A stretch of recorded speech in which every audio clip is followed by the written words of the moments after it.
Meus amigos, diferentemente, né,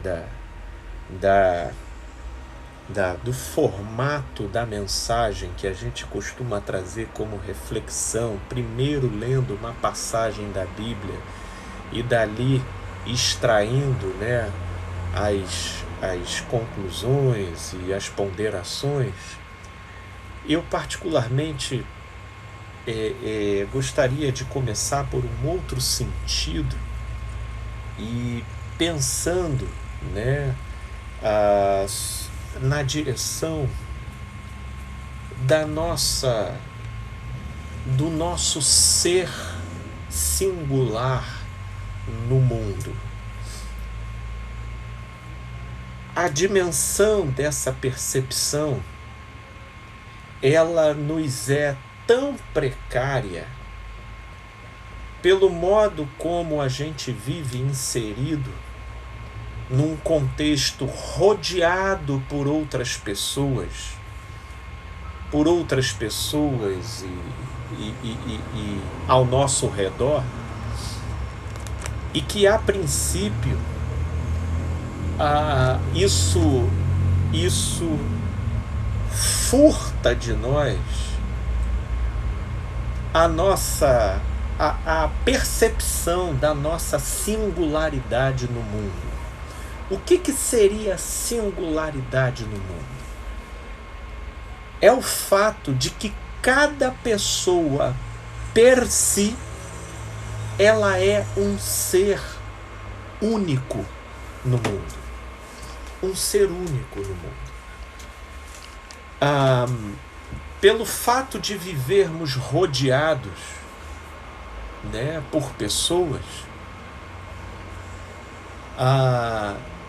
isso por um lado traz um conforto imenso, sobretudo o de saber que situações e aflições pelos quais nós passamos, né, na vida, elas possuem equivalência, pertinência ou similaridade com aquilo que outras pessoas ao nosso redor também passam.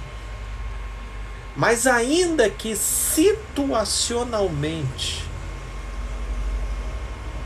determinadas experiências possam carregar bastante semelhança, em termos subjetivos, emocionais, psicológicos, cada indivíduo vivencia a experiência de uma maneira única. De uma maneira única. No modo como as emoções, no modo como os sentimentos, no modo como as sensações, elas se ajustam à experiência, ela sempre será única. Se ela não for única no tipo, ela passa a ser única na intensidade. Se ela não for única na intensidade, ela passa a ser única nas suas características. E se não for na característica, ela vai tendo diversos aspectos daquilo que, seja no tipo, seja na característica, seja na intensidade, cada qual viverá uma dada situação de uma maneira singular. E até quando nós dizemos que entendemos aquilo que o outro está passando, esse entendimento, ele, embora possa nos favorecer uma boa compreensão, ele nunca vai se conformar plenamente àquilo que de fato o outro esteja passando. Porque há um substrato íntimo da experiência em si, que é singular a cada um que vive aquela experiência. Porque arquetipicamente falando, todos nós somos Adão e todos nós somos Evas. Arquetipicamente falando, um mundo de possibilidades se inaugura com a nossa própria existência. De modo que a nossa vivência, ela dá conta de produzir um amálgama enorme de possibilidades relativo àquilo que vai se desdobrando no modo dos nossos comportamentos, no modo das nossas escolhas e dos caminhos que a gente vai construindo no curso da vida. Portanto, entendendo isso e indo por essa direção, é preciso entender e compreender que talvez seja por essa razão que a vida ela procura sentido em nós. Que uma das demandas, poderíamos dizer, inatas e instintivas ao ser, é a busca de sentido. É a busca de sentido. Para quê? Para que vivemos? Para que essa vida? Para que eu estou passando por isso? Para que cheguei nesse ponto e aí? Para onde isso me leva? Olha, os anos estão passando e aí? O que isso significa? Ah, significa isso, isso e aquilo. Ok, mas isso ainda não preenche. Isso ainda não me diz nada. Isso não me satisfaz. Isso não me conduz à paz. Essas perguntas, elas permeiam. Talvez não tanto no início, mas depois da meia-idade da vida para frente, é demasiadamente frequente esse tipo de questão dentro da gente. E aí iniciam-se as tentativas de preencher esse vazio. Porque se essa questão se forma, ela sim se forma porque equivalente a ela existe um vazio.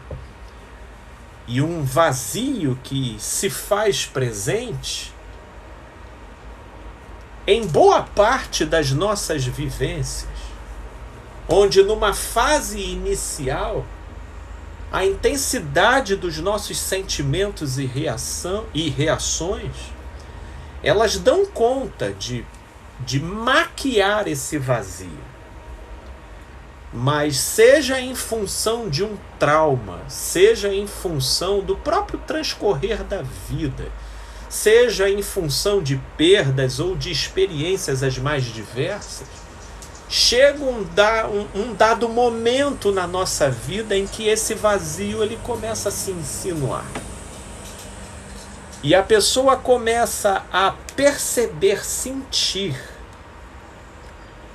que aquilo no qual ela se encontra, aquilo no qual ela busca, aquilo no qual ela realiza, ou seja, a própria vida em si, ela parece que vem acompanhada desse vazio, que, por conseguinte, nos remete constantemente a essa busca de significado. E aí essa busca de significado, essa busca de sentido, ela instintivamente começa a nos direcionar para os nossos próprios mecanismos defensivos. E os nossos mecanismos defensivos, eles vão tentando instintivamente trabalhar na direção de diminuir a angústia produzida pela percepção desse vazio. e, consequentemente, buscando preencher pretensos candidatos que possam cumprir a função de sentido para a vida. E aonde esses candidatos eles são eleitos? Geralmente eles são eleitos na cultura. A cultura ela é uma grande fornecedora de candidatos a preencherem pretensamente o lugar de sentido da vida. Por exemplo, na cultura você tem todo o arcabouço daquilo que perfaz a ideia do que seja homem, do que seja mulher, do que seja um cidadão, do que seja mais do que um homem, mas um homem aos 20, um homem aos 30, um homem aos 40, um homem aos 50, um homem aos 60, ao mesmo tempo que você também tem na mesma cultura a concepção dada do que seja uma mulher aos 20, uma mulher aos 30, uma mulher aos 40, uma mulher aos 60, uma mulher por aí adiante, aos 80. E cada fase dessa, constituída por essas nomenclaturas de adolescência, juventude, meia-idade, terceira idade, tudo isso vai, por conseguinte, carregando no seu bojo pressupostos que vão delineando as expectativas de quem procura preencher o próprio vazio com os pressupostos dados e fornecidos pela cultura. Pela cultura. Portanto, a cultura, ela vai pretensamente fornecendo dados para a cultura, a tradição. A tradição também é outra, dependendo do meio onde se esteja inserido, existe todo um escopo de natureza tradicional em que a pessoa que está ingressando na sua trajetória enquanto sujeito dentro daquela cultura, por vezes familiar, por vezes religiosa, por vezes social, ela vai ter ali uma gama de realizações que na sua esteira vai dando ao sujeito uma impressão de sentido. Então, a pessoa ainda muito jovenzinha, como ela ainda tem muitas etapas para galgar, o objetivo que ela obtém, seja da cultura ou da tradição no qual ela foi inserida, concede a ela esse senso de objetivo que perfaz em semelhança uma ideia de sentido. E isso dá um preenchimento circunstancial ao famigerado vazio que nós estamos aqui falando. Agora, no meio desse caminho podem ter alguns elementos perturbadores. Número 1, é a pessoa que segue o protocolo direitinho. Ela se formou aos 18, se consagrou na área profissional dela aos 30, se casou, teve filhos, preenchendo e atendendo à demanda daquilo que se espera da faixa dos 20 aos 30. Do 30 aos 40 foi o momento do brilho profissional dela, onde dali pôde haver sucesso, uma boa colocação financeira, um reconhecimento profissional e familiar plausível. Esses que conseguem desenvolver na esteira daquilo que é esperado, tanto para uma mulher referente à sua própria idade, quanto o homem no mesmo cenário, esses são aqueles que mais cedo ou mais tarde eles vão se deparar com o vazio. Porque se eles conseguem se conformar plenamente a tudo aquilo que é esperado deles, sempre vai vir um plus aí. É como se o sujeito vivesse a vida para subir uma montanha e o subir a montanha se lhe tornasse o sentido da vida. Mas até que ele chega no topo da montanha. E no topo da montanha não tem mais o que subir. Se não tem mais o que subir, então como é que a vida se significa daqui para frente? Aí vem o vazio. Ou existe aquele que aí vai numa outra direção, que é o outro elemento, que a gente poderia numerar como o segundo. É aquele que tentou, se esforçou, mas passou dos 20 ele não conseguiu, passou dos 30 ele não conseguiu, passou dos 40 ele não conseguiu, ou seja, houveram algumas realizações, sejam depreendidas da idealização fornecida pela cultura, seja pela tradição, e que aquela pessoa não realizou. Essa daí ela entra em contato mais precocemente com o vazio. Com o vazio. Eu não realizei. Portanto, nós estamos ainda aqui refletindo sobre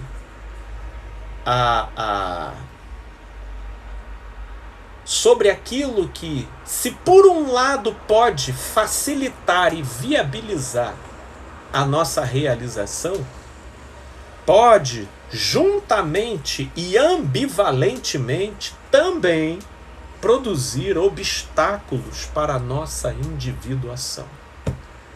Porque nos utilizando das pistas e das induções fornecidas pela cultura, seja social, seja familiar, e da tradição, seja familiar, seja social ou seja religiosa, esses elementos eles contribuem para a coletivização do ser, como se todo ser humano, para ser caracterizado por aquilo que se poderia ser chamado de normal, ele precisa passar por determinados tipos específicos de experiência, sob pena de ele não conseguir se significar de outra forma senão como alguém manco, ou incompleto, ou desajustado, ou até mesmo anormal. Só que a grande verdade é que a busca do sentido da vida,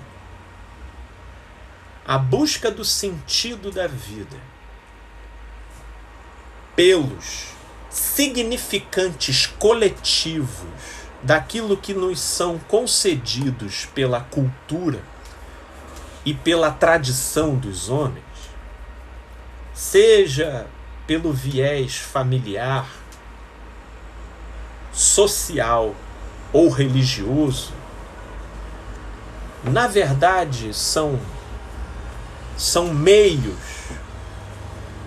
que eles acompanham a construção de um sentido saudável para a vida só até a página 2. Porque dali em diante se não houver no sujeito algo que transcenda esses recursos, essas idealizações, seja da cultura, do que significa ser bem-sucedido, você acha que isso é intrínseco e natural à vida? Não. Ser bem-sucedido é um conceito. É um conceito. Existe um conceito do que seja ser bem-sucedido para a cultura. Ser bem-sucedido para a cultura é o carro do ano, é o corpo perfeito, é você como CEO de uma empresa. Isso aí é concepção de sucesso para a cultura. Já para a tradição religiosa existe outra concepção de sucesso. Para a tradição religiosa é o reconhecimento do grupo, é você galgar um patamar de reconhecimento e autoridade dentro do grupo, é você dispor, né, de uma configuração de respeitabilidade e consideração dentro do grupo. Agora, para a vida, o que é sucesso? Aí a gente já entra no âmbito... Se a gente for entrar no âmbito pessoal, dependendo do modo como se estabeleceu uma dada ênfase no sujeito, para ele sucesso é conseguir ter um filho. Para ele sucesso é conseguir casar. Para ele sucesso é conseguir chegar num determinado patamar financeiro. Veja como que pessoalmente a coisa ela varia, mas mesmo na sua variação, em boa parte das vezes sucesso vai estar sempre atrelado a um significado já dado, seja na tradição ou na cultura familiar, religiosa ou social. Agora, sentido para a vida. Sentido para a vida. Que sentido que a vida tem? O que eu quero chegar e provocar como reflexão em cada um de nós é que para a gente conseguir enxergar o real e verdadeiro sentido que a vida tem, para muito além desses objetivos que seja a cultura ou a tradição nos fornecem como exigência de realização ou como proposta de realização, encontrar o verdadeiro sentido da vida, é preciso que cada um olhe para a sua própria vida. Porque eu estou bem certo que se a vida pode ter um sentido, assim também a morte pode ter um sentido. Mas se nós nos detivermos apenas na concepção de que o sentido da vida não é outra coisa senão os objetivos que a gente depreende, seja da cultura social, seja da tradição familiar ou religiosa, então a gente estará sempre rodeados por transtornos, por decepções, possivelmente por frustrações, que acabam contribuindo para fomentar a sensação de vazio, como se estivéssemos deslocados da nossa própria história, como se aquilo que estivesse acontecendo conosco ou aquilo que aconteceu com a gente fosse um desvario da existência, fosse algo completamente desconectado com uma razão superior, resultado até de algo que tivesse a ver com uma culpabilidade nossa, e aí a gente começa a se autoflagelar, porque a nossa espiritualidade não estava em dia, porque a nossa fé não foi suficiente, ou porque a gente deixou de frequentar um determinado lugar sagrado, ou porque a gente deixou de caminhar numa linha plausível dentro daquilo que é recomendado como ideal de vida. E aí aqui entra até essa positividade tóxica que se faz hoje em dia, onde pessoas, numa hipersimplificação perversa da realidade, elas querem construir um cenário idílico, como se todo e quaisquer sofrimento que você vive, ele fosse desnecessário e evitável, sendo por conseguinte, então, um resultado da sua inabilidade de viver. Porque se você está sofrendo e se você está padecendo, então isso tem a ver com o fato de que em algum sentido você está errando. E sinceramente isso é diabólico, isso é perverso. Porque se estivermos aqui refletindo num sentido mais essencial da vida, tanto o viver possui o sentido, quanto o morrer. E por que não o sofrer?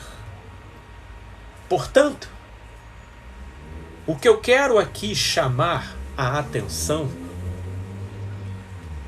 é que eu creio no mais profundo do meu coração que cada um de nós possui a vocação de inaugurar uma história. Mas esse poder só terá a chance de crescer dentro de nós se, em primeiro lugar, nós aceitarmos a nossa própria singularidade. E nessa aceitação nós crermos que a nossa singularidade, mesmo que ela destoe dos ideais coletivos fornecidos pela maioria, como casamento, sucesso, emprego, saúde, disposição. Não era para eu estar sofrendo isso com essa idade. Meu Deus, olha ele passando por isso ainda tão novo. Meu Pai do céu, olha, esses sofrimentos e essas leituras, elas têm a ver com a nossa expectativa linear depreendida da nossa leitura da maioria, da média ponderada. Mas o sentido da vida, ele é absolutamente singular a cada um. Pena que é na singularidade da nossa vivência que a gente mais se culpa, que a gente mais se menospreza, que a gente mais se diminui e que a gente mais imputa sobre nós qualificativos negativos. Mas é justamente na singularidade de nossa própria história onde mundos novos são inaugurados. Mundos novos são inaugurados. Portanto, eu fico vendo pessoas contabilizando dias e horas para determinadas realizações, e realizações que na concepção delas é extraído de uma demanda coletiva sobre ela mesma, onde naquela idade, naquela fase de vida, ela já deveria estar realizando isso e aquilo, ou ela jamais deveria estar passando por isso ou por aquilo, e ela mal percebe a singularidade daquilo que ela poderia estar inaugurando na existência. Mas quem suporta a estreiteza da vida por onde só passa a gente mesmo? Estreito é o caminho que conduz para a vida, e poucos são os que acertam com ele, diz Jesus. Poucos são os que acertam com ele. Quem suporta o momento em que a sua vida entra naquela fase, naquele contexto, onde você não encontra ressonância de similaridade na maioria que está ao seu redor? Principalmente quando esse tipo de vivência vem com os contornos do padecimento e do sofrimento. Por que eu? Por que eu? Olha aí quanto salafrário, pintando e bordando, e vivendo sob o objetivo da perversidade, gozando de saúde, e vivendo para lá e para cá aí da melhor maneira possível. E por que comigo é assim? O sentido da vida, ele está na singularidade não apenas da alegria, mas sobretudo do sofrer. Mas quem se permite sofrer na singularidade do seu próprio padecer e que não se entregue à sua própria cobrança de inadequação de vida, exigindo não só de si mesmo, mas da existência, que ela possa, o mais rápido possível, te tornar parecido com a maioria. Ah, filho, porque nessa fase, cara, todo mundo já está casado, então eu tenho que estar. Não, filho, mas nessa fase todo mundo já tem filho, então eu tenho que ter. Não, Felipe, mas nessa fase, cara, nessa fase, pô, é a fase que as pessoas da idade, elas já estão estabilizadas, estão já, né, botando o burrinho na sombra, já estão descansando, e é justamente a fase que eu tô tendo que recomeçar, Felipe. Quantos são aqueles que estão dispostos a se harmonizar com a sua própria singularidade? Com a sua própria singularidade. E é nesse momento que me vem esse texto de Jesus, que inclusive há alguns dias atrás nós estávamos refletindo sobre uma outra ênfase. Mas eu vou ler o mesmo texto dentro desse contexto que nós estamos hoje aqui refletindo. Os gregos foram procurar Jesus para salvá-lo do seu suposto destino fatídico e horrendo de ser morto nas mãos dos homens. E naquilo em que André e Filipe falam a Jesus que os gregos o estavam procurando, olha o que Jesus diz: é chegado a hora de ser glorificado o Filho do Homem. Em verdade vos digo, se o grão de trigo caindo na terra não morrer, fica ele só, mas se morrer, produz muito fruto. Quem ama a sua vida, perde-a, mas aquele que odeia a sua vida neste mundo, preservá-la-á para a vida eterna. Se alguém me serve, siga-me, e onde eu estou, ali estará também o meu servo. E se alguém me servir, o Pai o honrará. Agora está angustiada a minha alma. E que direi eu? Pai, salva-me desta hora? Mas precisamente com este propósito vim para esta hora. Pai, glorifica o teu nome. Precisamente para esta hora foi que eu vim. Sabe, meus amigos, seja por aquilo que você possa tomar como conclusão ter sido um erro seu, seja por aquilo que você olha ao redor e constata como tendo sido uma fatalidade que ocorreu com você,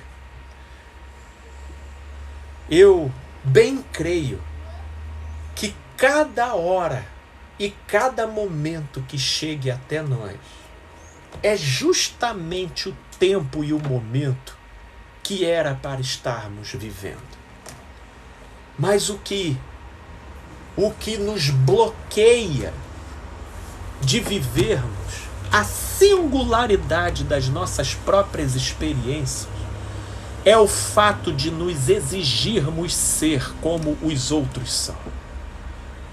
A gente quer ser como o Felipe é, a gente quer passar por uma situação como aquele preletor daquele canal de YouTube fala que é para ser.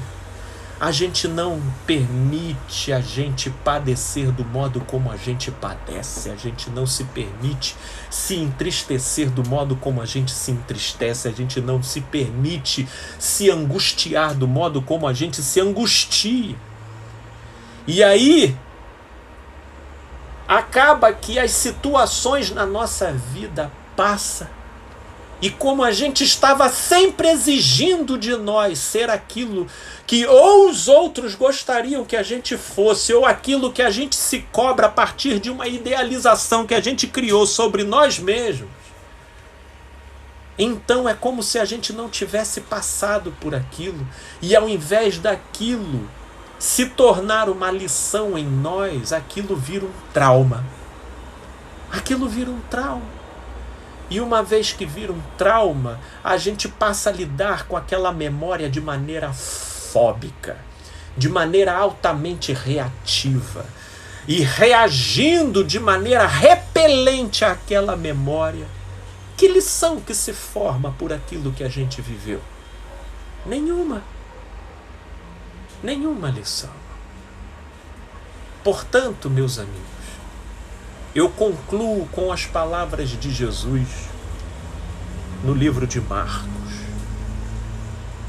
Se os teus olhos forem bons, todo o teu corpo será luz.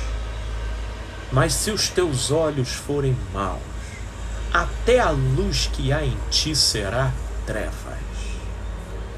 Portanto, se você chegou a uma dada idade e você não realizou aquilo que a tradição familiar comunica que você deveria ter realizado, ao invés de você computar isso como razão de autodepreciação e vergonha, por que você não pode interpretar que foi justamente para esse propósito que você foi vocacionada? E que você foi vocacionado, de modo que, pelo modo como você vai vivenciar essa privação, é isso que inclusive te tornará uma pessoa qualificada para iluminar outras vidas. É isso que te tornará uma pessoa qualificada para abençoar outras vidas.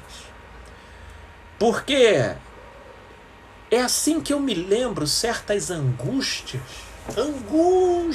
que eu vivi no meu passado em relação a certos engasgos emocionais e psicológicos que eu desenvolvi. E eu me lembro de eu me perguntando, por que comigo?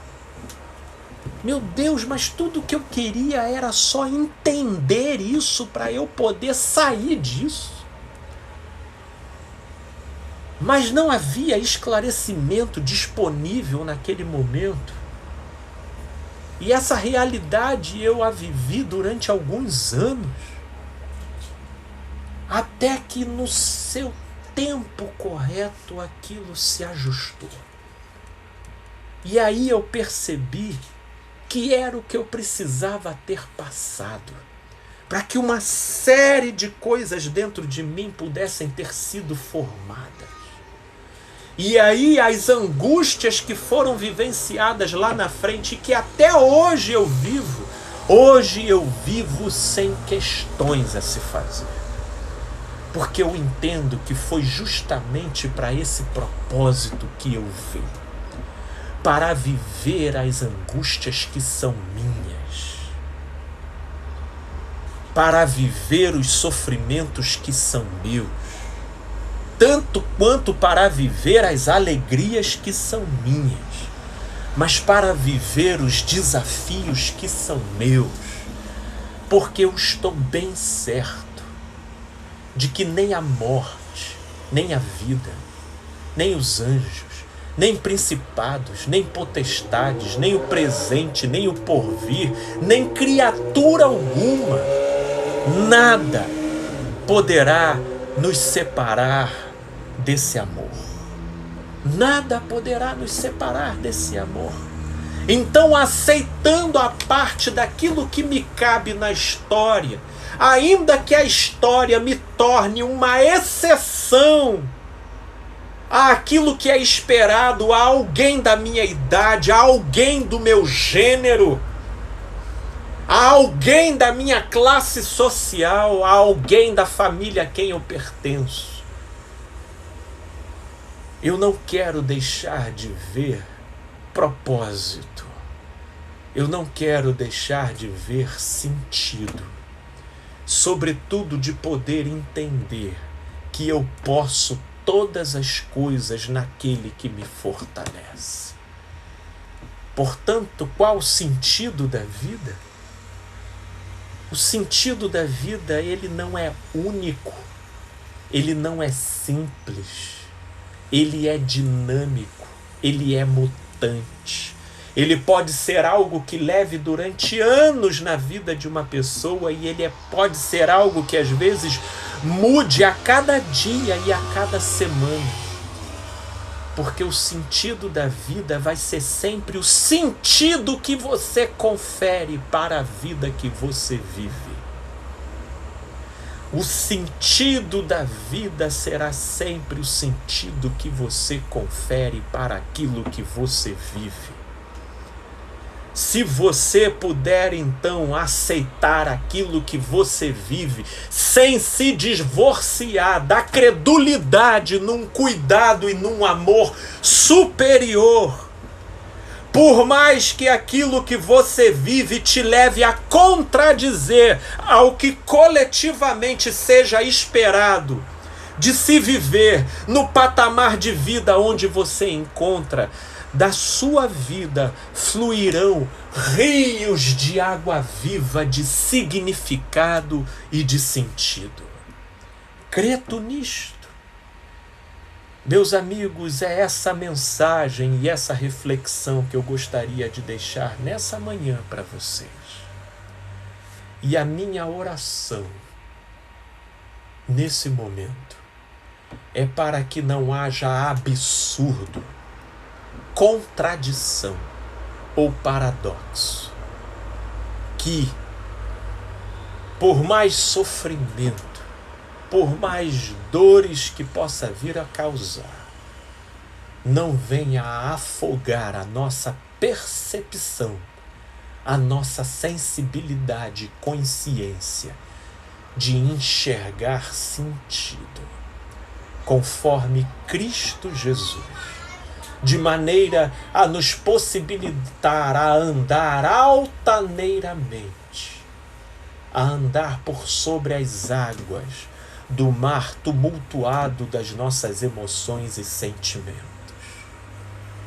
Peço a Ti, ó Deus, que fortaleça toda a perna trôpega, todo o braço convalescente, todo o espírito enfraquecido, e que ele seja fortalecido na força do teu poder, mesmo nos cenários mais contraditórios, a fim de que a vida seja significada não pelos sentimentos negativos que nos visitam, mas pela consciência em fé no teu amor. Em nome de Jesus.